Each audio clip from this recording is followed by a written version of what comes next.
Welcome to the Learning Pines YouTube. We hope this video helps. You start by confirming the updated Goat simulator build and any required DLC, because Tether mechanics changed in recent patches.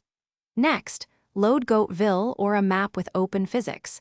This lets you test rope attachments. Once in-game, find or spawn the Tether item and test one attachment to a static object for consistent behavior. Make sure to note swing length and anchor point stability, since those details determine which later actions will work and why the unlock will trigger. Once you have a stable anchor and understand swing timing, set up a repeatable sequence.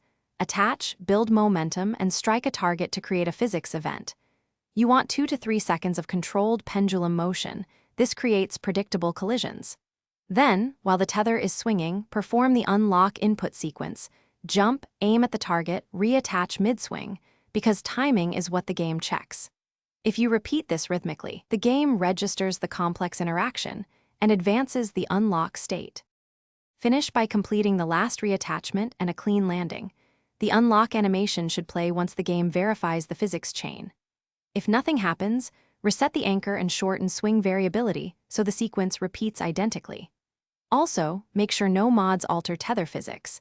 They often block the check. As a last resort, roll back to the official build or test in a fresh save, because corrupt saves or mod conflicts are the most common reasons the unlock fails. Thanks for watching. Consider subscribing if we helped you.